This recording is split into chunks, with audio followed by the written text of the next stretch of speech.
say some hearts are built like temples, open, sacred, and existing only to serve. That was Kamala.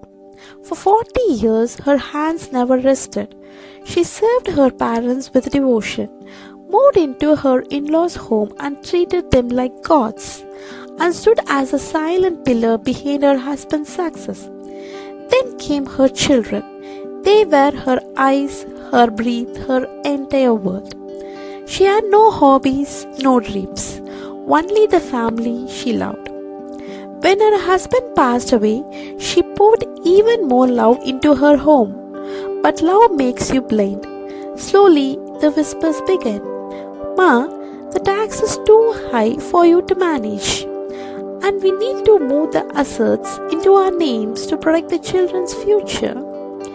Kamala, who only knew how to give, never questioned. With the same hands that had fed them for decades, she signed the papers. She gave away the house, the savings, the jewelry, all the things she had once thought trivial. To her, the real wealth had always been the love under her roof. She didn't realize that with every signature, she was writing the orders for her own disappearance from the life she had built. Once the ink was dry and the wealth was gone, the climate in the house changed. The same children she carried now found her voice annoying. If she spoke, they rolled their eyes. If she sat in the living room, they moved to another. She became a ghost in a home she built. Then came the day the mask fell completely. A small argument, a cold suitcase, and a drive to a distant park. Wait here, they said. They left her with nothing but the clothes on her back and her heart shattered into 1,000 pieces. She sat there until the stars came out, realizing for the first time in 70 years she was nobody's mother, nobody's wife. She was just alone. As she sat on that cold bench, the first thought wasn't survival. It was an end. She looked at the passing cars and thought, if I disappear now, would the world even notice? The betrayal felt like a physical weight in her chest, a heavy stone of weight.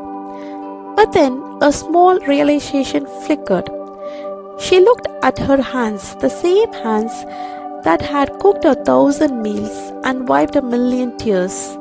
She realized that for 70 years she had been a servant to titles, daughter, wife, mother.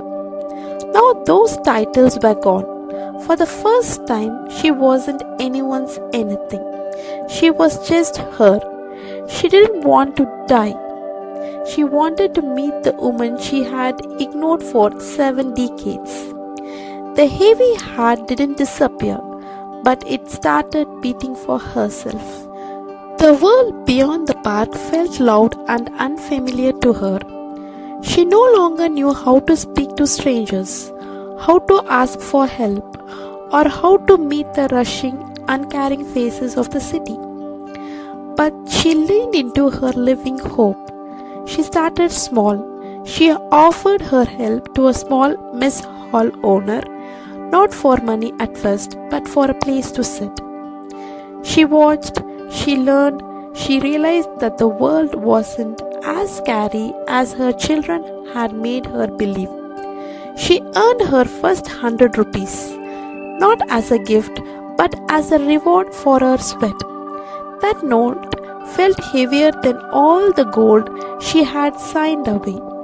It was the currency for her freedom. For 70 years, Kamala lived only vertical love, looking up to serve elders, looking down to raise children. She gave her life to blindness and was left with nothing in her hands. Then, in a crowded marketplace, she discovered horizontal love. Not children to raise again, not grandchildren to spoil. Her heart was too tired for that. Instead, she found equals. A woman who sold tea each morning, A retired postman on a park bench. No life stories, no promises, just shared silence, warm cups, and simple words. These were her friends, not family. With them, there were no expectations, no sacrifices demanded. If she was absent, she was missed. If she was quiet, she was understood. Her past still weighed heavy. 70 years do not vanish easily. But now, she didn't carry it alone in a house that erased her. She carried it into a world that finally saw her, not just as a mother, but as a person. After a lifetime of belonging to everyone, she finally belonged to herself. She stopped looking at the road where they drove away and started looking at the feet still standing firm. She replaced abandoned with released. She looked at her wrinkles as a map of a war she had survived. She promised her heart that coldness wouldn't determine her warmth. She buried the question, why didn't they love me? And planted, I love me enough for everyone. And in that moment, the greatest love story began. Not with family, but with herself. When the world takes everything, it may be returning you to yourself. Alone, she found herself, and that was enough.